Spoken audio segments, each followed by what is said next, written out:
चुस्तानी व्रत कथा माघ महात्म्य कथावाचक समेत सबै श्रोताले चन्दन अक्षता फुल लिएर हात जोड्नु, वक्ताले प्रार्थना पढ्नु। यम ब्रह्मा वरुडेन्द्र रुद्र मरुत सन्तिवन्त दिव्य स्तवे वरदै साङ्गापद क्रमोपनिषदै गरियन्ति यम सामगा ध्यान अवस्थित गतेन मनमा पश्यन्ति यम योगिन यशन्तं न विदुसुरसरगणा देवे तस्मै नमः। श्रीमत्स चन्दनं चर्चितो जललप्पु शुक्लाम्बरा मल्लिका मललं कृत कुण्डल प्रविलसन मुक्तवाली शोभिता सर्वज्ञान निदान पुस्तक धरा रुद्राक्षमाला धारा वाग्देवी वन्दना मुजबे वसतु मैत्रलक्ष्य माता चिरिम मकुम करोति वाचलं पंगुम लग्यन्ते गिरिम यत्कृपातहं वन्दे परमानन्द माधवम। नमो भगवते तस्मै व्यासाय मिततेजस्य यस्य प्रसादक्षयामि नारायण कथामिमां नारायणं नमस्कृत्य नरं चैव नरोत्तमं देवीं सरस्वतीं व्यासं ततो जय मुदिरायत। यो प्रार्थना सकेर पुष्पाञ्जली चढाई नमस्कार गर्नु अनि वाचकले कथा भन्न थाल्नु। श्रोताले एकचित्त भएर कथा सुन्नु।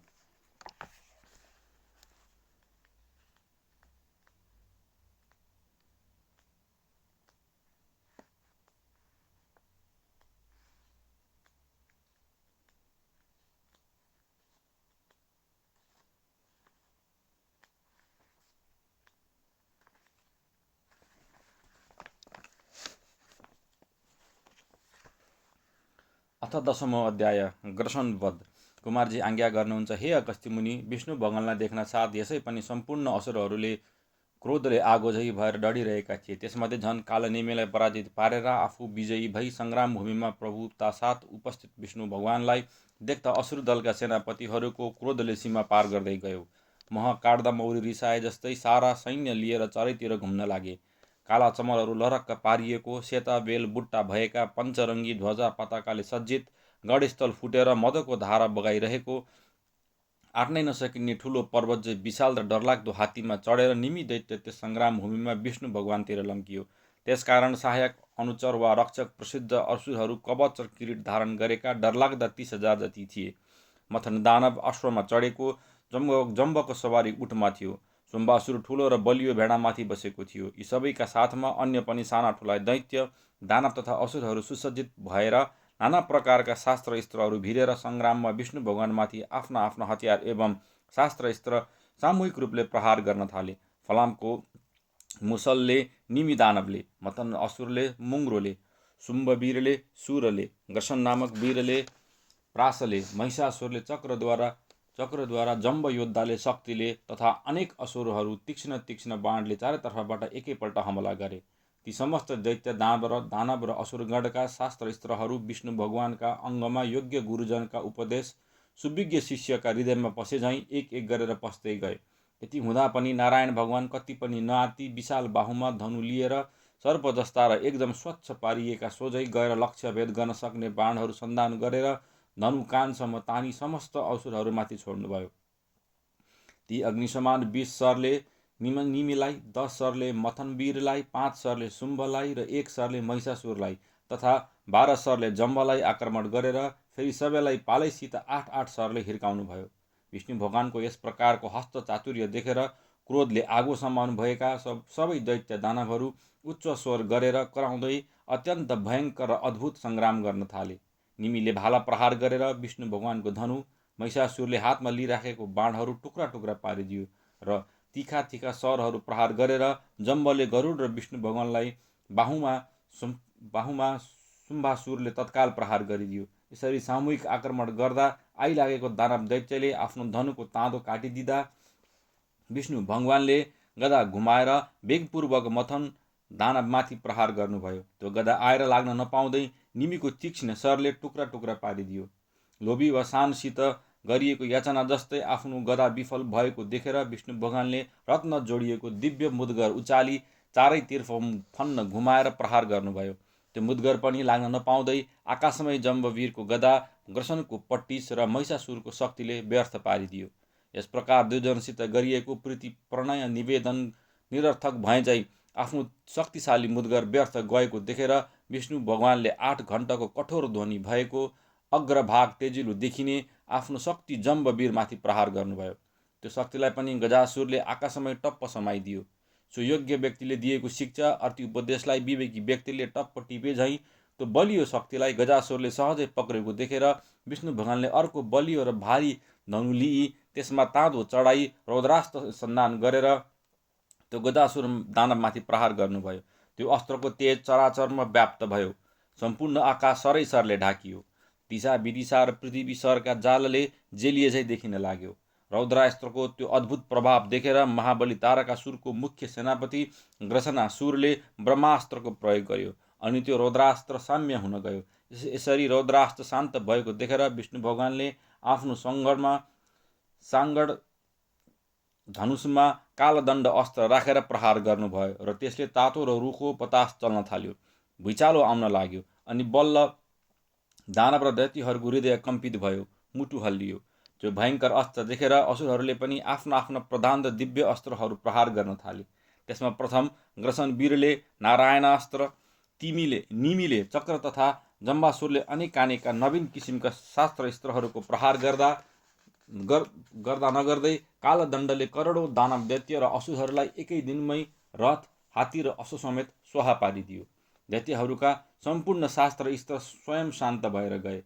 आफ्ना बलवान कालदण्ड अस्त्र असुरले शान्त पारिएको देखेर केही क्रोधित मुख मुद्रा धारण गरेका विष्णु भगवानले हजारौँ सूर्य समान टल्कने, हेर्दा आँखै नै तिरमिराउने, तीक्ष्ण धाररूप आराझै भएको र डरलाग्दो द्वितीय कुटुस्थ आत्मा झै लक्ष्य गरेर प्रहार गर्नुभयो। त्यसलाई पनि अरू जस्तै आकाशमै नष्ट पार्न भनेर वीर तारकासुरको प्रधान सेनापति ग्रसनासुर सहित असुर पक्षका वीरहरूले जाने बुझे सम्मका पुरुषार्थहरू प्रदर्शित गरे। तर प्रारब्ध कर्मको अकाट्य भोगलाई टार्न भनेर गरिएको धर्म कर्म दान दिनका विविध आयोजनहरू व्यर्थ भए झैँ तिनका प्रयोग विफल भएर गए। यसरी अकुण्ठित शक्ति र अमोघ प्रभाव भएको सुदर्शन चक्र बेगले गएर ग्रसनासुरको घाँटी चटक्क काटेर आफ्नो नाभि स्थान रगतै पारेर प्रज्वलित अग्निको ज्वाला झै त्यो सुदर्शन चक्र फेरि विष्णु भगवानकै बाहुबलीमा दाखिल भयो। मथनवध। त्यसरी तारकासुरको मुख्य सेनापति ग्रसनासुर जब सङ्ग्राममा विष्णु भगवानको हातबाट मरेको थियो तब शेष सबै असुरहरू नियन्त्रित रहन नसकेर भगवान विष्णुसित सामूहिक घमासान युद्ध गर्न लागे। गदा, पश, पट्टिस, मुसल, नाराज, शक्ति र चक्र आदि शास्त्र-अस्त्रहरूको पानी परे झै धारा छुट्यो। ती सबै असुरहरूका शास्त्र-अस्त्र अद्भुत पराक्रम भएका विष्णु भगवानले एक एक गरेर टुक्रा टुक्रा पार्दै गए। अब ती असुरहरूका शास्त्र-अस्त्र धेरै जस्तो समाप्त हुँदै गए। अत शास्त्र-अस्त्र सकिनाले ती दानव दैत्यहरू व्याकुलता अनुभव गर्न थाले। कुनै हतियार लिन नपाएपछि मरेका हात्ती, अश्वका मृत शरीर नै उचालेर हिर्काउन थाले। विष्णु भगवानले पनि अनेक रूप धारण गरेर ती असुरहरूसित केही बेरसम्म लडाइँ गर्दै रहे। चारैतिरबाट दैत्य, दानव र असुरहरूबाट घेरिएका तथा सबैतर्फबाट आएका शास्त्र-अस्त्रहरूको एउटै स्थानबाट केवल एक व्यक्तिले निवारण गर्नुपर्दा विष्णु भगवानका हात थाक्नु स्वाभाविकै थियो। तापनि त्यो सङ्कुलन घनघोर सङ्ग्राममा विष्णु भगवानले गरुडलाई भन्नुभयो, हे गरुड, तिमीलाई थकाइ लाग्यो कि? यदि थाकेका छैनौ वा थकाइ लागेको छैन भने मदनासुरको रथको सामुन्ने मलाई लैजाऊ। यदि थाकेका छौ भने क्षणिक विश्रामका लागि यो समरभूमिबाट बाहिरतिर हिँड। आफ्ना स्वामी विष्णु भगवानको यस्तो आज्ञा सुनेर गरुडले तत्काल मथनासुरको सामुन्ने लगेर रथ उभ्याए। आफ्नो सम्मुख विष्णु भगवानलाई देख्न साथ मथनासुरले बलियो भिन्दिपाल नामको सान लगाएको तीको सरले विष्णु भगवानको छातीमा निर्धक्क प्रहार गर्यो। विष्णु भगवानले पनि त्यसको प्रहारको व्यवस्था नगरेर आफ्ना उज्यालो पारेका तीखा 5 सर प्रहार गर्नुभयो। 10 बाणले त्यस असुरको छाती विदीर्ण पारेर रगत छदाउनु भयो। विष्णु भगवानका तीक्ष्ण बाणले मर्म भेदन भएको थियो। मथनासुर दानव रथमै ढन्मनियो। एकछिनपछि चेतना फर्केर आयो र क्रोधले ठुलो मुङ्रो लिएर विष्णुमाथि प्रहार गर्यो। त्यसको चोटले विष्णु भगवान पनि एकछिन रन्थनिए जस्तो हुनुभयो। तर रिसले ठुला ठुला आँखा पारी कौमुदकी गदा उचालेर रथ समेत मथनासुरलाई त्यही ढिलो पिठो पारिदिनु भयो। ठुलो पर्वतमा पहिलो लडे जस्तै त्यो मथनासुर मरेर त्यही पल्टियो। महिषासुर पराजय। आफ्नो सेनापति अत्यन्त पराक्रमी मथनको मृत्यु भएपछि कुनै हिलोमा भासिएको हात्ती जस्तै सारा दैत्य दानवहरू के गरौँ कसो गरौँ भन्ने स्थितिमा पुगे। आफ्ना असुर दलको यस्तो विपरीत दशा देखेर राता नेत्र पारेर अभिमानले चुर भएको महिषासुर विष्णु भगवानतिर लम्कियो र त्रिशूलले विष्णु भगवानलाई र शक्तिले गरुडलाई तत्काल प्रहार गरिदियो र ठुलो कन्दरा जस्तो मुख बाएर गरुड र विष्णु भगवानलाई एकै गाँसमा निल्छु भनी दगुर्यो। महिषासुरको आकृति देखेर तथा मनको भाव जान्ने विष्णु भगवानले असुरको ठुलो मुखभरि सरैसरको बुझो कुचिदिनु भयो। त्यसपछि असङ्ख्य बाण वर्षा गरेर ढाकिदिनु भयो। मुखभरि बाणहरू कुचिएको र अनेक कानेको सरहरूको प्रहारले घाइते भएको त्यो महिषासुर फरक्क फर्केर भूमिमा पछारियो, तर मर्न चाहिँ मरेन। यस प्रकारले भूमिमा ढलेको महिषासुरलाई विष्णु भगवानले भन्नुभयो, हे महिषासुर, त कुनै पनि योद्धा वा वीर व्यक्तिको हातबाट मर्ने होइनस्। तेरो मृत्यु एक शक्ति प्रधान नारीको हातबाट हुनेछ भन्ने कुरा ब्रह्माजीले आज्ञा भएको छ। अत अब यस सङ्ग्रामबाट प्राण बचाएर भागी अन्तै कतै गइहाल। यति विष्णु भगवानको वचन सुनि केही पनि उत्तर नदिई महिषासुर जडिया झै लरबराउँदै समरभूमिबाट पलायन गर्यो। शुम्भ पराजय। यस प्रकार सङ्ग्राम भूमिबाट महिषासुर भागेपछि क्रोधले आँखी भौरो अनुहार बाङ्गो पारेर पाखुरा सुर्कदै दाँतले ओठ टेकेर विशाल धनुष उठाई ताँदो चढाएर सर्प जस्ता अनेक सरहरू सन्धान गरी अग्निका ज्वाला जस्ता सर वर्षा गरी असुर शुम्भले विष्णु भगवान र उनको वाहन गरुडलाई समेत घायल पारिदियो। त्यस असुरको प्रहारतिर वास्ता नगरी विष्णु भगवानले कालाग्नि समान भुसुण्डी लिएर गोला वर्षण गरी पर्वतै समान ठुलो शुम्भको वाहन भेडालाई थिच्नसम्म थिचेर ढालिदिनुभयो। त्यो शुम्भ आफ्नो मर्न तयार भइसकेको वाहनबाट तत्काल हाम फालेर भूमिमा ठिङ्ग उभियो। त्यहाँ पनि विष्णु भगवानले त्यस असुरमाथि सरवर्षा गर्दै रहनुभयो। काल अग्नि समानका विष्णु भगवानका सरहरूले हातमा 6 सरले, शिरमा र 10 सरले ध्वजामा प्रहार गर्नुभयो। यस प्रकार विष्णु भगवानका बाणहरूले घायल भई रगतको धारा बगाई अधीर र व्यथित हुन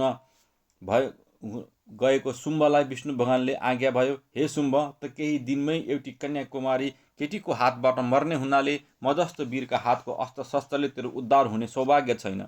व्यर्थ मसित सङ्ग्राममा अघि सर्न नआइज, बरु भागेर पर गइहाल। विष्णु भगवानको यस्तो तीक्ष्ण वाक्यले मान सम्मान भङ्ग भएर शुम्भ युद्धबाट विमुख भएर पछि हट्यो। त्यस्तो स्थिति देखेर विष्णुलाई नजिती छाडिदिन भन्दै विशाल गदा लिएर वीर निमि आयो र गरुडको शिरमा गदा बजार्यो। जम्बासुरले ठुलो परिग उचालेर विष्णु भगवानको शिरमा प्रहार गर्यो। ती असुरहरूका शस्त्रको चोटले गरुड र विष्णु भगवान दुवैजना भूमिमा मूर्छा परेर ढल्न गए। यस्तो स्थिति देखेर सारा असुरहरू सिंहनाद गर्दै उफ्रिन र गर्जन लागे। कतिले धनुको टङ्कार गर्न थाले। पशुरूपका कति दानवहरू असुरहरू आफ्ना खुर र नङ्ग्राले भूमिमा खोस्रन थाले। कति कराउन र चिच्याउन थाले, कति विजयका बाजाहरू घन्काउन लागे।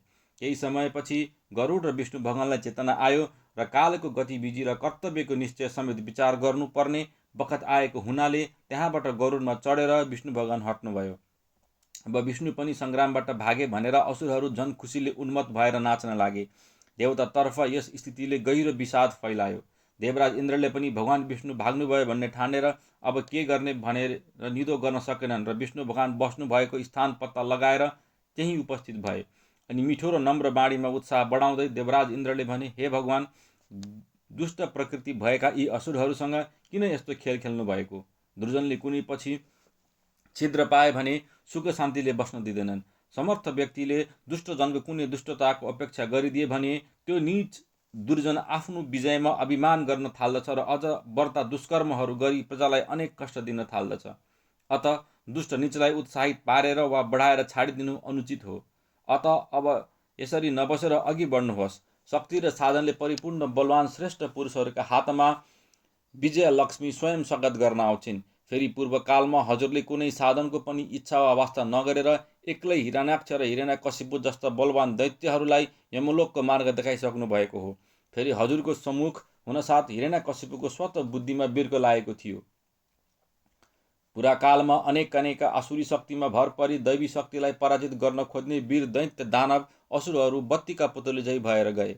बितेका अनेक युगमा हजुरले आसुरी शक्तिको जसरी संहार गर्नुभएको थियो, त्यसै यस बखत पनि अलपत्र परेको दैवी शक्तिको निम्ति हजुर एकमात्र आधारक वा उद्धारकर्ता हुनुहुन्छ।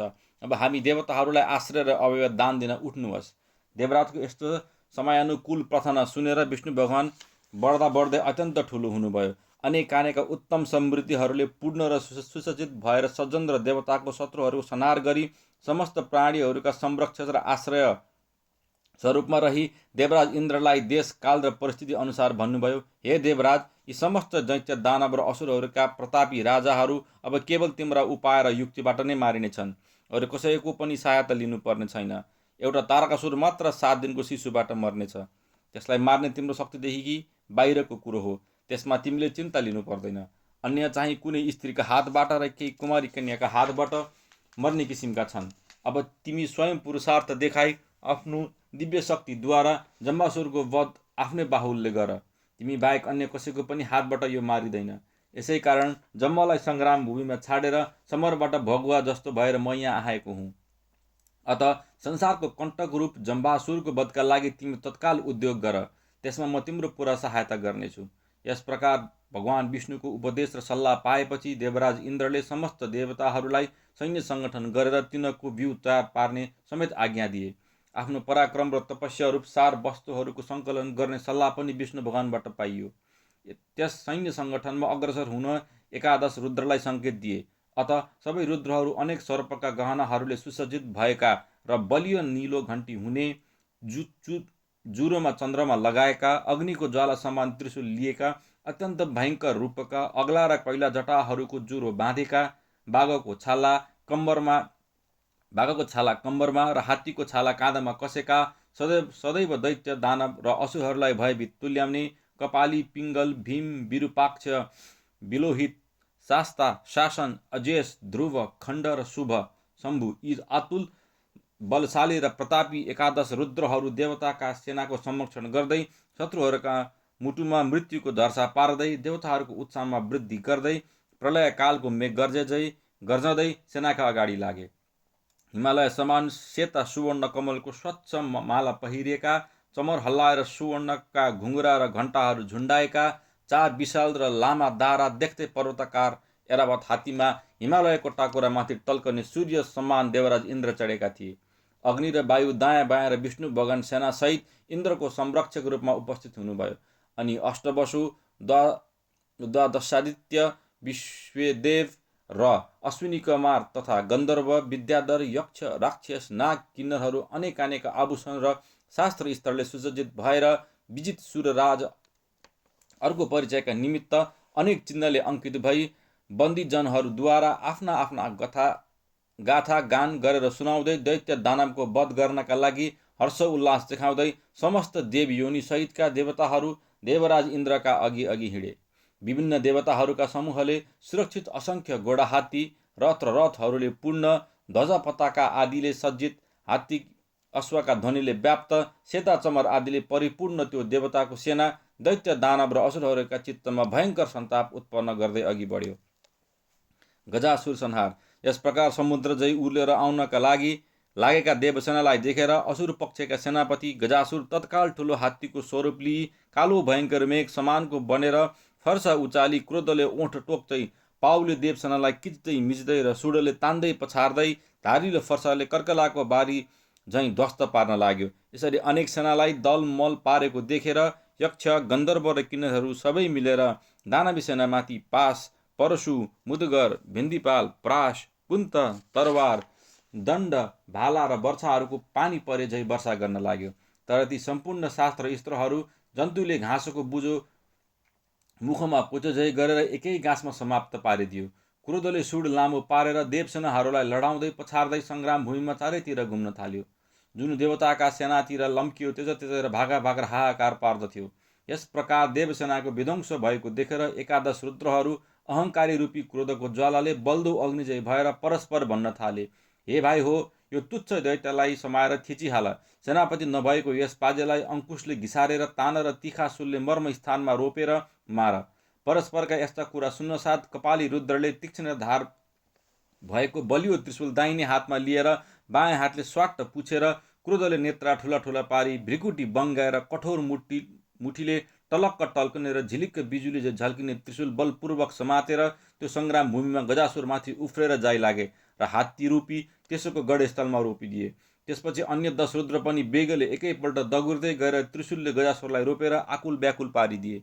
अब गजासुरको सारा देहबाट रगतको धारा बग्न थाल्यो। कालो पर्वतबाट गेरु मिसिएर बगेका छहराहरू झैँ रगतका धारा बगाउने त्यो गजासुर एकातिर छ भने अर्कोतिर सेतो भस्मले श्वेत देह भएका एकादश रुद्रहरू घेरा दिएर उभिएका छन्। अन्तिम स्थितिमा पुगिसक्दा पनि वीर गजासुर आफ्ना नाङ्लो जस्तो दुवै कान हल्लाउँदै विशाल दुई दाराले शम्भु रुद्रका नाभिस्थानमा रोपिदियो। त्यो देख्नसाथ अन्य रुद्रहरूले घेरा दिएर त्यस गजासुरलाई आफ्नो आफ्नो हतियारले रुखको बोक्रा ताछे झैँ ताछ्न थाले। अब कपाली र शम्भु बाहेक अरू 9 जना रुद्रहरूमाथि त्यो गजासुर लम्कियो र सबैलाई एकैपल्ट खुट्टा, सुड र दाराले दल्न थिच्न थाल्यो। रुद्रहरूसित भएको यस किसिमको भयङ्कर सङ्ग्राममा त्यो गजासुर जब केही थकित भएको थियो तब कपाली रुद्रले त्यसको सुड समातेर बेगले चारैतिर फन्न घुमाई भूमिमा पछारिदिए। अब थकाइले गलेको र दिनहीन अनुहार परेको, केवल सास मात्रै बचेको, युद्ध गर्ने साहस र शक्ति हराइसकेको त्यो छाला काटेर चुहुँदो त्यो रातो रातो रगत लागेको ताजा छालालाई कपाली रुद्रले आफ्नो अङ्ग ढाक्ने वस्त्र चाहिँ लगाए। यसरी जीवितै छालामा काटिएको त्यो गजासुर कसैहरूले छाला तारेको राँगो चाहिँ चिच्याउँदै प्राण त्याग्न गयो। यस प्रकार गजासुर मरेको र उसको छाला शरीरमा बेरेर उग्र रूपमा ठिङ्ग उभिएका कपाली रुद्रलाई देखेर सम्पूर्ण दानव असुरहरू सेनाहरू भयले कम्पित भए। भूमि, आकाश, पूर्व, पश्चिम, दक्षिण, उत्तर जतातिर हेरे पनि गजासुरको छाला बेरी उभिएका रुद्रलाई नै देख्न थाले। यस स्थितिले गर्दा समस्त दैत्य दानव असुरहरू आकुल व्याकुल भएर यताउति छरिए। निमि पराजय। रुद्रदेवको त्यस्तो प्रभाव र फूर्ति तथा दानवहरूको दौर्गति देखेर क्रोधले बौला झै भएर उम्लेका निमि दानव विशाल हात्तीमा चढेर देवसेनालाई अत्याउँदै अगाडि आयो। युद्धभूमिमा जतातिर निमि दानवको हात्ती दगुर्दछ त्यतातिरका सबै देवताहरू आफ्ना आफ्ना शास्त्र स्त्र र वाहन समेत छाडेर ज्यान जोगाउँदै भागे। देवसेनाका हात्तीहरू पनि निमि दानवका हात्तीको सुईको पाउन साथ भागाभाग गर्न थाले। देवताहरूका सेना जब यस प्रकार डराएर भाग्न थाले तब अष्ट दिक्पाल र विष्णु भगवानलाई साथै लिएर समरभूमिमा देवराज इन्द्र स्वयं उपस्थित भए। युद्धभूमिमा उभिएका देवराज इन्द्रलाई देख्ने बित्तिकै निमीको वाहन हात्ती लम्कियो। आफूमाथि निमीको हात्ती आइलागेको देख्न साथ देवराज इन्द्रको एरावत हात्तीले चिच्याउँदै त्यहाँबाट भाग्ने उपक्रम गर्यो। माहुते र अन्य अघि पछि लागेकाहरूले रोक्ने प्रयास गर्दा पनि एरावत पछाडितिर फर्कियो। एरावत यसरी पछाडि फर्किएर भाग्न आँट्न साथ इन्द्र महाराज सङ्ग्राम भूमितिर नै मुख फर्की निमी दानवको सेनासित युद्ध गर्दै रहेर त्यसै अवसरमा निमीको छाती ताकेर वज्र प्रहार गरे अनि गदाले निमीको हात्तीको गढस्थलमा बेसरी हिर्काए। निमीले पनि त्यस प्रहारको केही ख्यालै नगरी एरावतको गढस्थलमा मुद्गरले बजार्यो। त्यस प्रहारले इन्द्रको एरावत भूमिमा घुँडा टेक्न पुगेर तत्काल उठ्दै थियो। उता निमीको हात्तीले लखेड्दै आएको हुनाले एरावतले रणभूमिबाट बेगले पलायन गर्यो। यस अवसरमा हावा पनि रुखो रूपमा बग्न लाग्यो। त्यस हावामा बालुवा र ससाना ढुङ्गाहरू उड्न थाले। उता निमीको हात्ती रगत पक्ष भएर पनि समरभूमिमा पर्वतजय भएर उभिरह्यो। त्यो स्थिति देख्न साथ कुबेरले निकै ठुलो गदा उचालेर त्यो निमी सहितको हात्तीलाई हिर्काए। त्यस गदाको चोटले निमी हात्तीकै शिरमा घोप्टियो अनि हात्ती मूर्छा परेर भूमिमा दारा गाड्दै पर्वतजय ढङ्ग भएर पछारियो। निमीको त्यो बलवान हात्ती ढलेको देखेर देवसेनाले सिंहनाद गरे। अब समरभूमिमा देवताका हात्तीहरूको चर्को स्वर, अश्वहरूको ध्वनि, धनुधारीहरूको धनुषको टङ्कार गुन्जमयान हुन लाग्यो। अब आफ्नो मन परेको र पराक्रमी हात्ती मरेपछि निमी दानव हार मानेर समरभूमिमा पीठ देखाई कायरजै भाग्यो। जम्ब जम्भारी सङ्ग्राम। एकातिर असुर सेनातर्फ विषादको कालो बादल फैलिरहेको थियो भने अर्कोतिर देवतातर्फ सिंहनादले सारा दानवहरूको कान नै फुट्छ कि जस्तो भइरहेको थियो। यो सबै चालामाला स्पष्ट देख्दा र कुराहरू सुन्दा घृत धारले बलेको आगो जस्तै क्रोधले धपक्क बले झैँ वीर जम्बासुर राता राता नेत्र पारी देवताहरूलाई हेला गरेर ए जयरे हो, केवल एक क्षण मात्र पर्खिरहो भनी सारथीलाई रथ अगाडि हिँडाउने आदेश दियो र धनुमा सरसन्धान गर्दै निकै स्फूर्तिले अगाडि बढ्दै गयो। यसरी रथमा तयार भएर समरभूमिमा आएको वीर जम्बासुरको प्रताप उदयाचल पर्वतको टाकुरामा उदाउन लागेको अनेक आनेको सूर्यको झै तेजिलो देखिन्थ्यो। ध्वजा पताका र घुङ्ग्राका धेरै झालरहरू तथा निर्मल चन्द्रमा झै सेतो छाता भएको श्रेष्ठ रथमा बसेर आउन लागेको त्यो वीर जम्बासुरलाई देख्दा देवगणका सेनाहरूको मनमा भएको झस्को पसे जस्तो भयो।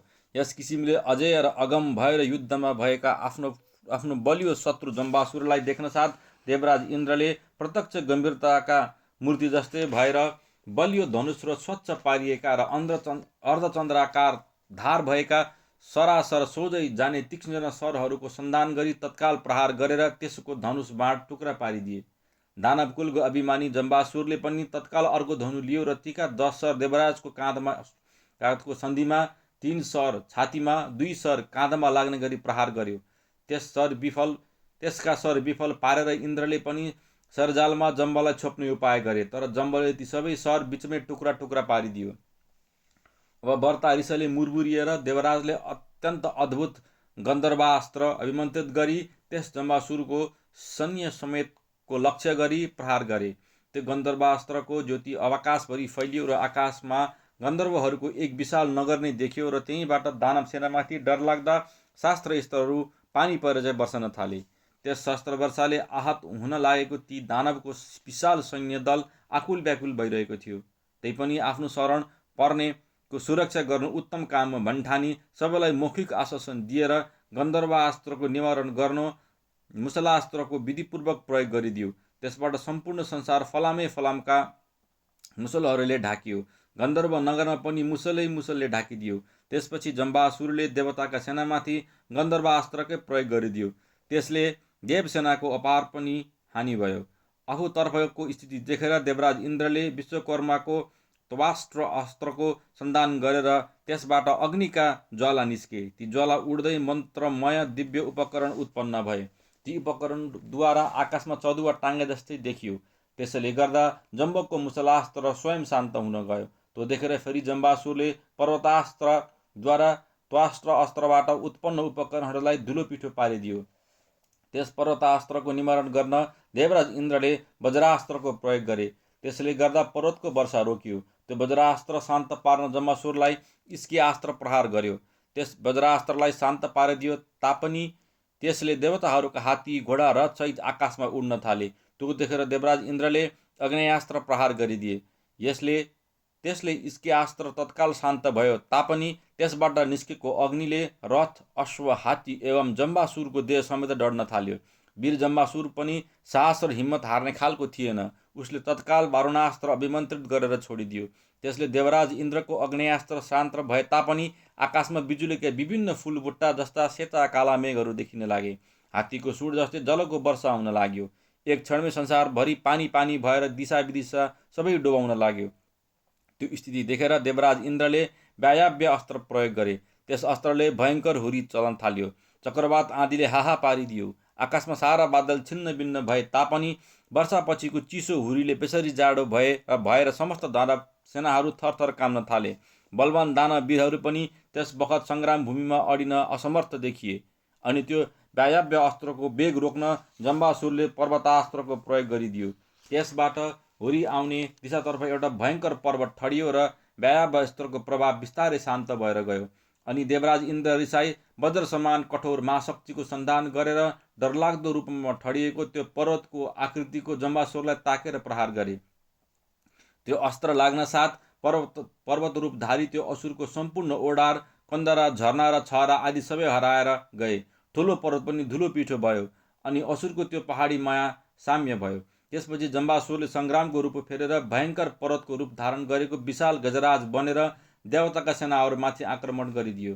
त्यसका मोटा खाँबा जस्ता तेर्सो पारिएका काठ चिर्ने आरा झैँ धाराले थिच्ने मिच्ने गरी आपत्ति पार्न थाल्यो। देवताका सेनामा चारैतिर भत्ताभुङ्ग पारेर तोडफोड गर्दै सुडले लपेटेर अनेक सैनिकहरूलाई उचाल्दै र पछार्दै गर्न थाल्यो। असुरको त्यस्तो चाला देखेर देवराज इन्द्र कुपित भई नरसिंह अस्त्र प्रयोग गरे। त्यसबाट लामा र काला दारा भएका अट्टहास गर्ने आरा जस्ता नङ्ग्रा भएका असङ्ख्य सिंह उत्पन्न भएर ती समस्त असुर सेनामा फिजिए। त्यसले जम्बासुरको तेज शक्ति पनि विलीन हुन गयो अनि जम्बासुर डरलाग्दो र ठुलो विषालु नागको रूप धारण गरेर हजारौँ फण फिजाई आक्रमण गर्न थाल्यो। त्यसको चाला देखेर देवराजले गरुडास्त्र अभिमन्त्रित गरी छाडिदिए। त्यसबाट अनेक कानेका गरुड प्रकट भए। ती गरुडहरू सर्पधारी जम्बासुरमाथि आक्रमण गर्न लागे। जम्बासुरको त्यो माया पनि प्रभावी भएर अडिन सकेन। त्यसपछि समस्त आकाश नै ढाक्ने गरी विशाल देह फिजाएर त्यो जम्बासुर ठुलो मुख खोली सबै देवताहरूलाई एकै गाँसमा निल्न भनेर तयार भयो। जब आफ्ना सैन्य सबै असुरहरूको मुखमा पस्न लाग्यो तब देवराज अब के गरौँ कसो गरौँ, यो उचित यो अनुचित यस कुराको निदो गर्न नसकेर आत्तिए। अनि विष्णु भगवानसित हे प्रभु अब म के गरौँ, उचित उपदेश दिनुहोस्। अनि विष्णु भगवानले देवराजलाई सन्ताउना र साहस दिएर आज्ञा गर्नुभयो, हे देवराज, यो सङ्ग्रामको मैदान केवल वीर कातरहरूको निम्ति मात्र डरलाग्दो देखिन्छ। तपाईँ जस्तो योग्य वीरका लागि कुनै ठुला कुरा हुन सक्दैन। वीरले युद्धमा पीठ देखाउनुभन्दा मृत्युमा उत्तम मान्दछन्। अत यहाँबाट अन्त जाने वा भाग्ने कुरा गर्नु उचित होइन। अत आफ्नो प्रधान माया शक्तिको विस्तार गरेर शत्रुसित सङ्ग्राम गर्नुपर्दछ। म स्पष्ट देखिरहेको छु यो असुर आफ्नो पुरुषार्थमै अडिएको छ। अत हे सूर्यराज, तपाईँ यस प्रकार मोहमा नगडिनुहोस्, आफ्नो अस्त्रको सम्झना गर्नुहोस्। विष्णु भगवानबाट यस्तो साहस र सान्त्वना पाएपछि देवताहरूका राजा इन्द्र पनि मनमा धैर्य धारण गरेर नारायण स्त्रको विधिपूर्वक ध्यान गरी अष्टरूप देवताको चिन्तन गरेर आसुरी शक्तिको मनमनै घृणा गर्दै त्यही आसुरी शक्तिको केन्द्रबिन्दु भएको त्यो जम्बासुरमाथि क्रोध गर्दै असुरको छातीको लक्ष्य गरेर प्रहार गरिदिए। त्यसै मौकामा जम्बासुरले ठुलो मुख खोलेर लाखौँ गन्धर्व नाग आदि सेनाहरूलाई निलिरहेको थियो। त्यो अमोघ नारायणास्त्र सहसा असुरको छातीमा वज्रण पुग्यो र असुरको मुटु फुटेर नाक मुखबाट रगत सङ्ग्रामी रूपी अग्निको फिलुङ्गु निस्किन लाग्यो। त्यो नारायणास्त्रको तेजले जम्बासुरको त्यो भयङ्कर रूप नष्ट त भयो, तापनि यो युद्धभूमिबाट अन्तर्धान भएर अदृश्य ढङ्गले आकाशमा बसेर त्यहीँबाट अनेक शास्त्र अस्त्र वर्षा गरेर देवताका सेनाहरूको धमाधम संहार गर्न लाग्यो। त्यो शास्त्र अस्त्र वर्षाले टुक्रिएका, मरेर ढलेका, भूमिमा तिर्सिएका अनेक देवताका सेनाहरू र हात्ती, घोडा, रथ तथा सेनाका अङ्गहरूको थुप्रो र रगतको अटुट धाराले गर्दा बगेकी नदीले सम्पूर्ण रणभूमि भयदायक महाशमशान जस्तै देखिन लाग्यो। मृत देहहरूले रास लाग्न लाग्यो, हाडहरूको पर्वत खडा भयो, रगतै रगतको पोखरी, तलाउ, नदीनाला जस्तै देखिन लाग्यो। त्यहाँ गिद्ध, स्याल, कौवा, भूत, प्रेत, पिशाच, योगिनी तथा भैरव सहित निशाचर राक्षसहरू एकत्र भएर उफ्रन नाच्न लागे। डाकिनी, साकिनी, कोटरा, पुतना आदिको ताण्डव नृत्य सुरु भयो। कुमारजी आज्ञा गर्नुहुन्छ, हे अगस्त्य मुनि, अब यो देवासुर सङ्ग्रामको पौराणिक वर्णन पनि सुन। रात्रिको समयमा हँसले नाचिरहेका मुर्कुट्टाहरूको भिड लागेको, पग्लेको बोसो र बगेको रगतमा भासिनी हिलो भएको, अनि स्वर्ग, मर्त्य, पाताल तिनै लोकका समस्त प्राणीहरूको संहार गर्न तत्पर भएको यो देवासुर महासङ्ग्रामको प्राङ्गणमा गिद्ध, कौवा र स्यालहरू प्रसन्न एवं आनन्दमा निमग्न छन्। कतै मुर्दाको थुप्रोमा बसेर कसैको नेत्र लुछेर कागहरू काउँ गरिरहेका छन्। कतै लामा र मोटा आन्द्राहरू भुँडीमा समेत तान्दै बलिया स्यालहरू दगुरिरहेका छन्। कहीँ कुनै स्याल आफ्ना दाँतले मुर्दाको ह्याकुलो वा मुटु कलेजो च्यापेर कुद्दै पर गई उभिरहेको छ। कतै सिनो खाने जन्तुहरू यताउता दगुरिरहेका छन्। कतै बुवासहरू ठुलो मरेको हात्तीको रगत पी ढाडी हिँड्न पनि नसक्ने भई लामा आन्द्रामा लुकिरहेका छन्। कहीँ तातो रक्त रूपी रक्सी लिएर मातेका पिशाचहरू समस्त भएर आफ्नी पिशाचिनी पत्नी समेत साथमा लिई हर्षले नाचिरहेका छन्। कुनै पिशाचिनी मलाई खुट्टाको मासु मनपर्छ, त्यो यता देऊ भन्दथे। कुनै प्रेतिनी यो कमल जस्तो हात मेरो कानमा कर्णफुल जस्तै बनाएर पहिराइदेऊ भन्दै आफ्नो लोग्नसित प्रार्थना गर्दछे। कुनै भूतिनी मलाई बोसो नभएको केवल मासु मात्र मन पर्दैन, तिमीले के यस्तो दुब्लो मुर्दाको मासु ल्याएका भन्दै आँखा तरेर हप्काउँछे। कुनै बेतालकी पत्नी लौ ताजा रगतको रक्सी खाऊ भन्दै आफ्ना पतिलाई माया देखाएर दिन्छे। कुनै यक्षिणी मरेका पशुको छाला तरेर वृक्षलाई वञ्चरोले ढलाइ त्यो छाला वृक्षको कमलो र रातो पालुवा झै तुल्याई सुसज्जित पारेर स्याउले नाची यक्षगणका भर्खरका ठिटाहरूलाई हलल्ल हँसाउँछे। कोही यक्ष मरेर ढलेको हात्तीको दारा च्याती रगत पिएर त्यही दाराले गजको खप्पर फोरी गिदी झिकी गजमुक्त निकाली आफ्नी पत्नीलाई प्रसन्न पार्दछन्। यक्षिणीहरू आफ्ना यक्षहरूसित मरेका अशोकको घाँटीको रगत लिएर निहालेर हेर्दछे अनि मेरो प्रिय यक्ष, यो मृत जन्तुको रगत मलाई मन पर्दैन, जीवित जन्तुको रगत ल्याएर देऊ भन्दछे। अर्की भन्दछे, यो शमशानमा ढलेको लास मेरो अनुकूल पथ्य हुँदैन, कोही मानिसको खप्पर फ्याँकेर किन्नरको टाउको राम्रो हुन्छ भन्दछे। अर्की कुनै यो हात्ती त्यो घोडा मरेको हुनाले मलाई खान डर लाग्दछ, तसर्थ तिमी पनि आऊ, हामीसँगै बसेर खाए राम्रो हुन्छ भन्दछे। यसरी यक्षका पत्नीहरू आफ्ना पतिहरूलाई भन्दछन्। कतैतिर पिशाच, यक्ष, राक्षस, डाकिनी साकिनीहरू हातमा खप्पर लिएर मलाई यति थोरैले पुग्दैन, अलि बढी दिनुहोस् भन्दछन्। कति रगतको नदीमा स्नान गरेर सलक्क पारी देवताको पूजन र पृथ्वीको तर्पण पनि गर्दछन्। कति हात्तीको मृत देहरूपी नाउँमा सवार भई ठुलो दहमा पौडी खेल्दै पारी तर्दछन्।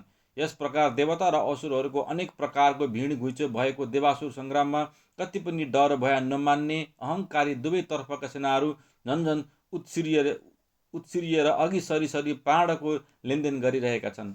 जम्बासुर वध। दानव सेनापति जम्बासुर आकाशमा अदृश्य भएर देवताका सेनामाथि अनेक थरीका शास्त्र अस्त्रको वर्षा गरिरहेको छ। त्यस्तो शास्त्र अस्त्र वर्षाले दैवी शक्तिको कस्तो स्थिति हुन्छ भनेर अनुमान गर्न कठिन परिचय देखिन्छ। तापनि साहस र हिम्मत नगरी देवराज इन्द्र, अग्नि, यम, वरुण, निसृति, वायु र कुबेर आदि समस्त दिक्पालहरू सुसज्जित भई आफ्ना आफ्ना सेनाहरूको बल र उत्साह वृद्धि गर्दै आकाशमा स्थिति अनुसार असुरहरूतिर लक्ष्य राखेर आफ्ना आफ्ना अनेक अमोघ शास्त्र अस्त्रहरूको पनि पानी पारे झै वर्षा गर्दैछन्। तर ती समस्त शास्त्र अस्त्र विफल भइरहेका छन्। जोस र होसको सन्तुलन मिलाएर युद्ध गर्दा पनि त्यो जम्बासुरको नजिक देवताहरू पुग्न असमर्थ थिए। देवताहरूका शास्त्र अस्त्र यसै व्यर्थ गइरहेका वा निष्फल भइरहेका छन्। असुरहरूका शास्त्र अस्त्र एउटा पनि विफल भएर गएको देखिन्न। देवताका धेरै सैनिक सङ्ग्राममा घाइते भएर कहाँ जाउँ र के गर्दा बाँचिएला भन्ने चिन्तामा परेका छन्। पौष माघको घनघोर वर्षामा जाडोले थरथर काँपेका गाईबस्तुहरू फाँटमा अडिन नसकी ओत खोज्दै यताउता गरे जस्तै देवताहरूका सेना पनि आश्रय वा रक्षाको खोजी गर्न थाले। देवता र उनका सेनाहरूको त्यस्तो दयनीय अवस्था देखेर विष्णु भगवानले देवराज इन्द्रलाई आज्ञा भयो, हे सूर्यराज, तिमी किन आफ्नो यस्तो स्थिति देखेर पनि सहेर बसिरहेका छौ? तत्काल ब्रह्मास्त्रको विधिपूर्वक स्मरण गर। जुन ब्रह्मास्त्रको नियम पुर्याएर प्रयोग गर्न सकेको छ भने तिनै लोकमा कस्तै वीर बहादुर योद्धा पनि सङ्ग्रामबाट जीवित उम्केर जान सक्दैन, त्यो अवश्य मर्दछ। आसुरी शक्तिलाई अवहेलना गरेर छाडिदिँदा सम्पूर्ण विश्व नै विध्वंस भएर जानेछ। अब विलम्ब नगर, यो जम्बासुरको संहार गरिहाल। जति विलम्ब गर्दछौ उति त्यसले अनेक मौका पाउनेछ।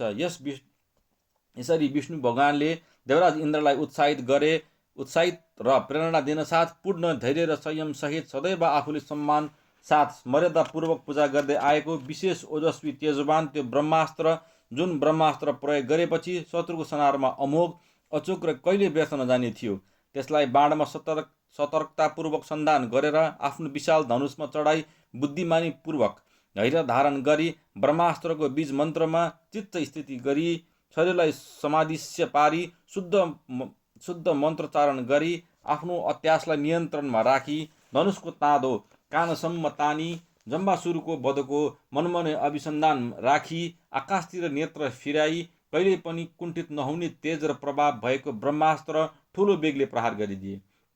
त्यो अग्निसमान ब्रह्मास्त्र देखेर जम्बासुरले सबै आसुरी माया त्यागेर वा बिर्सिएर शक्ति साहसबाट हरेस खाई सुकेको ओठ मुख भएको र भयले थरथर कामेर अत्यासले आकुल व्याकुल भएर पृथ्वीमा ठिङ्ग उभिन पुग्यो।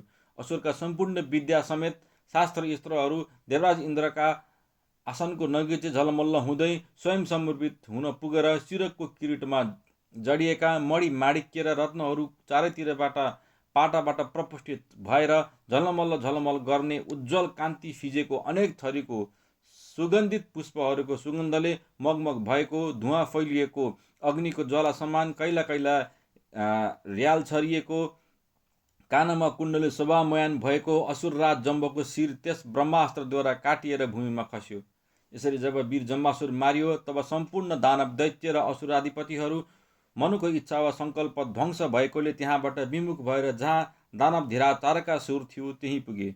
यसरी तर्सेर डरले भाग्दै आएका आफ्ना सेनापति र सैनिकहरूलाई देखेर उता जम्बासुर समेत अनेक वीरहरू सङ्ग्राम भूमिमा मारिएका कुराहरू सबै सुनेर त्यो तारकासुर मद, मोह, क्रोध, अहङ्कार र अभिमान एवं पुरुषार्थ समेत प्रकट गर्न वा अप्रकट गर्न नहुने किसिमको स्थितिमा आवेशयुक्त भएर आफ्ना अनेक सैनिकहरूको फेरि सङ्गठन गराई आफ्ना पराजित भएर आएका सेनाहरू र सेनापतिप्रति केही रोष प्रकट गर्दै पुनः देवताहरूसित सङ्ग्राममा डट्ने प्रबन्ध मिलाउन आरम्भ गर्यो। तारकासुरको सङ्ग्राम। कुमारजी आज्ञा गर्नुहुन्छ, हे अगस्त्य मुनि, त्यति भएपछि बलवान तारकासुरले आफ्नो विजयदाता जैत्र नामक विशाल रथमा चढेर अनेक वायुपङ्खी अश्वहरू जोत्न लगाएर आफ्ना सबै सेनापतिप्रति कडा रोष प्रकट गर्दै देवताहरूसित सङ्ग्रामका लागि समरको विशाल मैदानमा जान भनी तत्काल प्रस्थान गर्यो। आफ्ना सबै शास्त्र अस्त्रहरूको चाँजो पाँजो र साजसज्जाको राम्रो प्रबन्ध मिलाई तिनै लोकको ऐश्वर्य संयुक्त भएर ठुलो मुख फिजाई धेरै सेनाहरूको घेराभित्र सुरक्षित रही देवताहरूलाई जित्ने इच्छाले युद्ध गर्न तत्काल सङ्ग्राम भूमिमा उपस्थित हुन गयो। उता देवताहरूका सेनातर्फ पनि अघि जम्बासुरसितको सङ्ग्राममा घाइते भएका एरावत हात्तीलाई अन्तै राखेर देवराज इन्द्रको प्रतापले सुरक्षित मातली सारथीद्वारा सज्जित पारिएको उत्तम सुवर्णका अनेक उपकरणहरूले सजिसजाउ पारिएको 4 योजन फराकिलो र सिद्धिवर्गले परिष्कृत पारिएको तथा गन्धर्व किन्नर आदिको गान बजानले पूरित भएको सुन्दरी अप्सराहरूको नर्तनले रमणीय तथा सबै थरीका शास्त्र स्त्रले पूर्ण भएको त्यहाँ आवश्यक पर्ने सबै वस्तुहरू यथास्थान राखिनाले कुनै पनि चाहिएको बेलामा अलिकति पनि विलम्ब हुन नपाई तत्काल हाजिर गराउन सकिने अद्भुत किसिमले सुसज्जित पारिएको उत्तम र उज्जवल रथमा देवराज इन्द्र विराजमान थिए र उनको त्यो दिव्य रथलाई चारैतिरबाट रक्षा गर्न भनी लौह कवच धारण गरेका शास्त्रस्त्रले सुसज्जित विष्णु भगवानसहित समस्त लोकपालहरू उपस्थित थिए। दैत्यराज तारकासुर सङ्ग्राम भूमिमा आइपुग्दा पृथ्वी कम्पित भइन्। आकाशमा धुलो मिसिएको हुरी चल्यो। समुद्रमा ठुला ठुला तरङ्गहरू उठ्न लागे। सूर्यनारायणको तेज मलिन देखिन थाल्यो। पृथ्वीमा बेसरी धुलो उडेर आकाश ढाकियो। ताराहरू अदृश्य भए। शास्त्रस्त्र र हात हतियारहरू स्वयं झलमलाउन लागे। सेनाहरू त्यसै पनि कम्पित र भयभीत देखिन थाले। एकातर्फ सेनासहित दानवधिराज तारकासुर र अर्कोतिर देवता र उनका सेनाहरू परस्पर सामुन्ने भए। एकातिर सम्पूर्ण विश्वको संहार हुन्छ कि भन्ने ठुलो त्रास छ भन्ने अर्कोतिर तिनै लोकको सुरक्षाका समस्यामा उपस्थित भएको छ। समस्त संसार र सारा चराचर नै दुई फ्याकमा बाँडिएका छन्। वर्तमान स्थितिमा दृष्टि दिएर विचार गर्दा त्यो दुवै बाँडिएको समूह एकै स्थानमा मिलेझै देखिन्छ, तर मेलमिलापका लागि एकत्र भएका छैनन्। व्यर्थको झ्याउलोमा परेर संहार गर्न वा गराउन एकत्र भएका छन्। सम्पूर्ण ब्रह्माण्ड जुन वस्तु सत्ता रूपमा छ त्यो सबै आज यहाँ अपूर्ण अधुरो विभूतिहीन झैँ भएर जम्मा भएको छ। देवता र दैत्य दानवहरूको तपस्याको शक्ति वा प्रभावले आज त्यस समराङ्गणमा अस्त्र शस्त्र धैर्य तेज बल वीर्य सैन्य शक्ति पराक्रम ओज र सत्व विशाल रूपमा भएको स्पष्ट देखिन सकिन्छ। अपार सैन्य बल लिएर दानवी शक्तिको नेतृत्व गर्दै समरभूमिमा आएको वीर तारकासुरको छाती ताकेर देवसेनाका तर्फबाट अग्निशिखा समान 10 बाणहरू प्रहार गरिए। तर ती सरहरूको केही वास्ता नराखेर तारकासुरले पनि प्रत्येक देवसेनाका सेनापतिहरूलाई 10-10 बाण वर्षा गरिदियो। अनि देवताहरू पनि फेरि त्यस असुरराजमाथि सरहरू पानी परेझै वर्षाउन लागे। त्यो सम्पूर्ण सरवर्षालाई कुलको कपुत दुराचार्यले आफ्नो परम्परादेखि प्रसिद्ध भएर आएको आफ्नो महान र निर्मल वंशलाई अनाचारद्वारा समाप्त पारे झैँ आकाशमा नै नष्ट पारिदियो। ती देवताहरूका समस्त शास्त्रस्त्रहरू सहजै विफल र विनष्ट पारिसकेपछि वीर तारकासुरले आफ्ना सरैसरले दिशा विदिशा आकाश भूमि सबै ढाकिदियो र देवताहरूका जुन जुन शास्त्रस्त्र आफूतिर आउँथे ती सबैलाई आफ्नो चातुर्य वा हस्तलाघवले बिचमै टुक्रा टुक्रा पारिदिन्थे।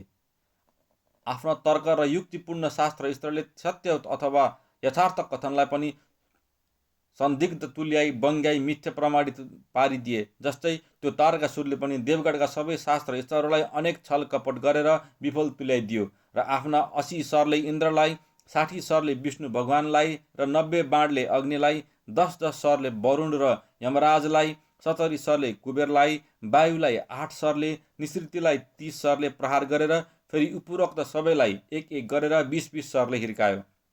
अनि 3 सरले सारथी मातलीलाई, 10 सरले विष्णुको वाहन गरुडलाई हानेर फेरि अनेक अमोघ बाणहरू प्रहार गरी देवताहरूका धनुष कवच कुण्डल सबै उपेक्षाका भावले टुक्रा टुक्रा पारिदियो।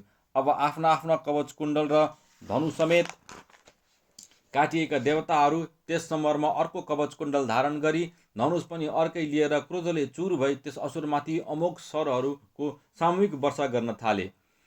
त्यो देखेर क्रोधले रातारात नेत्र पारी अरू देवताहरूमाथि अग्निशिखा समान अनेक सरहरू वर्षा गरेर प्रत्यक्ष प्रलयाग्नि जस्तो सरसन्धान गरी देवराज इन्द्रको छातीमा प्रहार गरिदियो। देवराज इन्द्र त्यस चोटले रथैमा पल्टिए। अनि तारकासुरले आकाशमा हजारौं सूर्यझै धपधप बलेका विष्णु भगवानलाई देख्यो र तत्काल 2 तीक्ष्ण सरले विष्णुका दुवै काँधमा हिर्कायो। त्यस प्रहारले विष्णुको सारङ धनुष बाहुलीबाट खत्रक्क खस्यो। त्यसपछि यमराजलाई ताकेर 5 सर प्रहार गर्यो। अग्नि समान सरहरूले वरुणको अङ्ग नै सुकाइदियो। अर्को अग्नि सरले निसृतिलाई हाहा पारिदियो। शुष्क र रुखा सरले वायुलाई आकुल व्याकुल पारिदियो। यसरी आफ्नो प्रभाव देखाएर दिक्पाल र देवताहरूलाई अस्तव्यस्त गरायो। अनि केही समयपछि सबै देवताहरू आश्वस्त तथा सङ्गठित भई तारकासुरसित लम्किए। अनि अनेक सरहरू पानी परेझै छरेर भयङ्कर सङ्ग्राम आरम्भ गरे। त्यसैमा विष्णु भगवानले ती सरद्वारा तारकासुरको सारथीलाई घाइते पारिदिए, रथको ध्वजा काटिदिए, देवराज इन्द्रले किरीट नै भूमिमा खसालिदिए, कुबेरले धनुष काटिदिए, यमराजले तारकासुरका दुवै पाखुरामा दण्डले हिर्काए, रथका पाङ्ग्रा घुचेटेर पर फाले। वायुले ठुला ठुला दानवहरू सबैको कुण्डल कवच टुक्रा पारिदिए।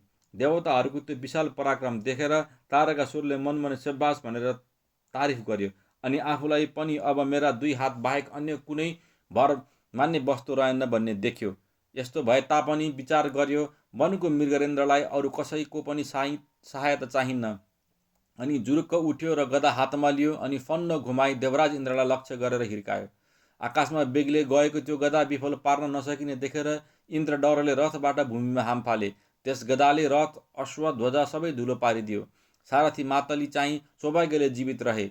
अनि तारकासुरले पटिस उचालेर विष्णु भगवानको छाती ताकेर प्रहार गर्यो। त्यस चोटले विष्णु भगवान अचेत भएर आफ्नो वाहन गरुडमाथि नै ढले। असुरराजले खड्ग प्रहार गरेर निसृतिका वाहन सबैलाई पृथ्वीमा ढलायो। अग्निको माथामा भिन्दी-पालले बजायो। भुसुण्डी हानेर यमराजलाई पृथ्वीमा पल्टायो। वायुलाई जुरुक्क उचालेर भूमिमा पछारिदियो। क्रोधले आगो भएर वारुणलाई धनुषको टुप्पाले बारम्बार घोचेर घाइते तुल्यायो। अनि अरू प्रत्येक देवताहरूको समूहमा पसेर एक एक गरी सबैलाई अनेक अनेक शस्त्र अस्त्रको वर्षा गरी हाहाकार पारिदियो। केही समयपछि विष्णु भगवानको चेतना फर्केर आयो र समरभूमितिर दृष्टि फिराउँदा तारकासुरले भयङ्कर उत्पात मचाइराखेको देख्नुभयो। यस असुरको संहार गर्ने 7 दिनका वीर शिशु यहाँ उपस्थित छैनन् भन्ने वास्तविक कुराको ज्ञान विष्णु भगवानलाई नभएको होइन।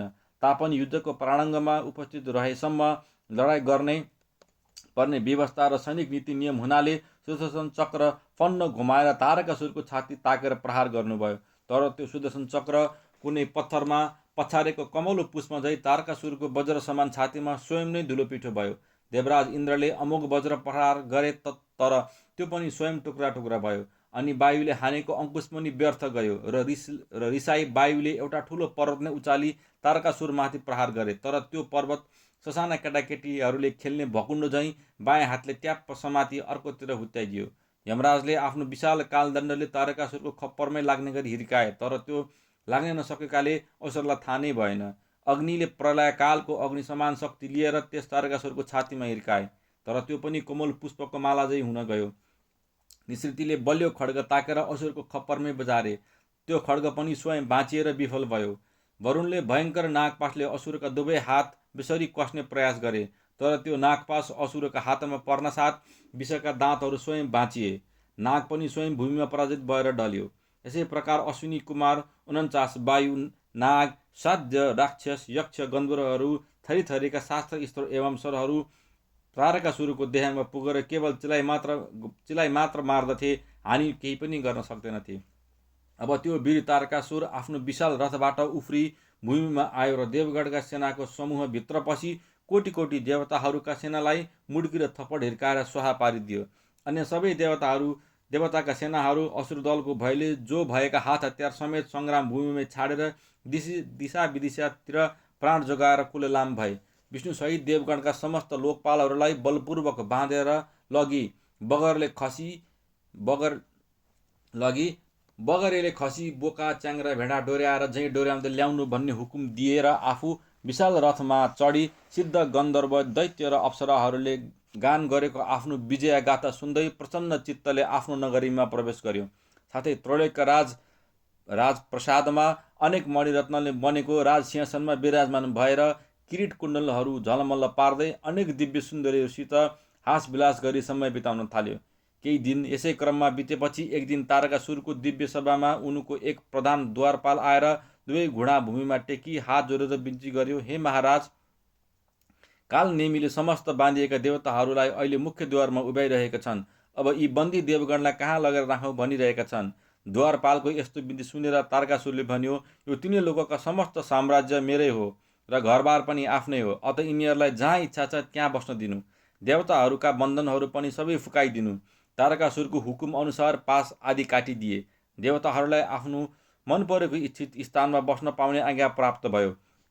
त्यति हुँदा पनि ती आसुरी शक्तिको दासतामा रहनाले चित्तमा निकै चोट परेको हुनाले त्यस आसुरी सम्पदाको दासताबाट आफू समेत सम्पूर्ण संसारलाई नै बचाएर दैवी सम्पदामा लैजाने विचार विमर्श र छलफल गर्नका लागि हिमालयको काखमा रहेको शान्त र उत्तम नेपाल अधिराज्यको मृगस्थली भन्ने स्थानमा आएर बसिरहेका थिए। सयुगीले कुनै दिन त्यही डुल्दै आउनुभएका महादेवसित देवताहरूले आफ्नो कष्ट र तारकासुरको अभिमान र शिव विजयको एक एक घटना विस्तारपूर्वक बिन्ती चढाए। तर महादेव आफ्नी प्रियतमा सचीदेवीको शोकमा गडिनु भएको हुनाले देवताहरूको प्रार्थना पटक्क सुन्नु भएन। अनि देवताहरू अब के गर्ने र कहाँ जाने, कसलाई आफ्नो कष्ट सुनाउने भन्ने विचार गरी अब स्वयं ब्रह्माजीका शरणमा गई सारा स्थिति बिन्ती गरौँ भन्ने निश्चय गरेर सरासर ब्रह्मलोकमा पितामह ब्रह्माजीको अनेक स्तुति प्रार्थना गरेर प्रसन्न तुल्याए। देवता ब्रह्मा संवाद। वरदमुद्रा देब्रे बाहुमा धारणी गरी समस्त देवगणलाई निर्देशन गर्दै पितामह ब्रह्माजीले आफ्नो दया दृष्टिले सबै देवताहरू र दिक्पालहरूलाई एक एक गरेर क्रमले हेर्नुभयो र प्रश्न गर्नुभयो। हे दिक्पाल देवता हो, आज तपाईँहरू किन मलिन अनुहार र दुखी वेशभूषामा यहाँ आउनुभएको? तपाईँहरूलाई के दुःख कष्ट पर्न आयो?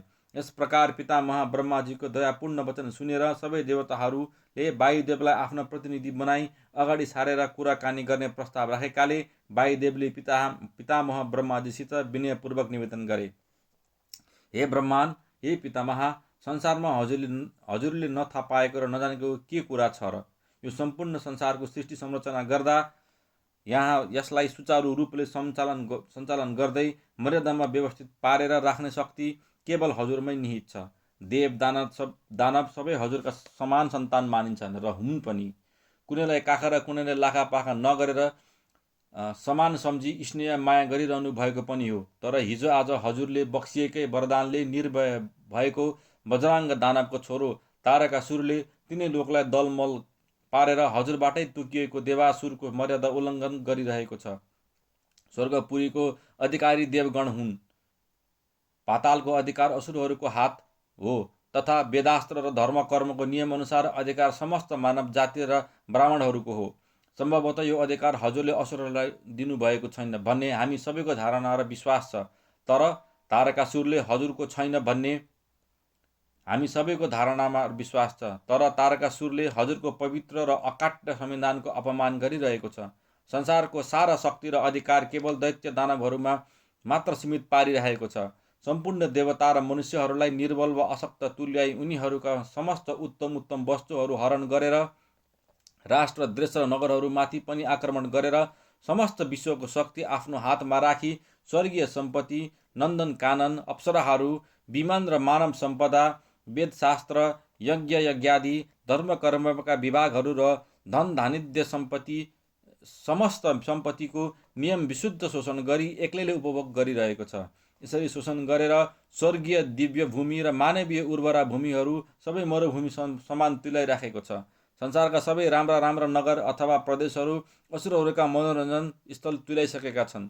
देवताका गुरु बृहस्पति सहित अनन्य सुविज्ञ आचार्यहरू तथा पृथ्वीका प्रतिष्ठित विद्वान एवं बुद्धिमान व्यक्तिहरू परहितको बाटो छाडेर केवल तारकासुरका कीर्तिगाथा गाउने, नाट भाट वा गाइने जस्तै भइसकेका छन्। विद्या, बुद्धि, कला, शिल्प, शास्त्र र गान विद्याका ठुला सुयोग्य व्यक्तिहरूमाथि अनेक अत्याचार गरिएको छ तथा तिनैका गुणहरूको आधार गरिन्न ती सबैले दुष्ट तारकासुरको मूल ढोकामा पहरा दिएर चाकरीमा रुजु रहनु परेको छ। साना सिपाहीद्वारा इन्द्रादि देवताहरूको अपमान गराइन्छ। बेइज्जती र अपमानका साथ अनेक देवताहरू तारकासुरको सभामा अपराधी झै लागिन्छन् र अनादरपूर्वक बसालिन्छन्। हे प्रभु, तारकासुर र त्यसका अनुचर दैत्य दानव र असुरहरूका अभिनव अवज्ञाहरूको वर्णन गरेर साध्य छैन। हे पितामह, यसमा हजुरबाट केही विवेक विचार राख्नु भएन भने केवल हाम्रो मात्र होइन, संसारका सम्पूर्ण दैवी नियम र पुरातन सम्पदा समेत नष्ट हुनेछ अनि आसुरी नियम र सम्पदाको वृद्धि हुँदै जानेछ, जसको विपरीत फलको परिमाण स्वरूप हजुरको यो सृष्टि नै समाप्त हुनेछ। किनकि फैली दानव दैत्य औ असुरका दुर्भावना बेसरी थाले गर्न अनेक विश्वभरिमा उत्पात नाना थरी। राम्रा शस्त्र विज्ञान न्याय पथमा बाधा परि मैलियो, बोक्छौँ कष्ट र अन्धकार गहिरो चौतर्फ फैलियो। अत अब नीच मारी मौन भएर बस्ने समय छैन झैँ मेरो मनमा लागिरहेको छ। यसमा हजुरको जो आज्ञा। यति भनी दुवै हात जोडेर वायु मौन भए। इति श्री स्कन्द पुराणे केदारखण्डे माघ महात्म्ये कुमार अगस्त्य संवादे श्री सुस्तानी परमेश्वराय व्रत कथायां तारक विजय वर्णनम नाम 10मो अध्याय।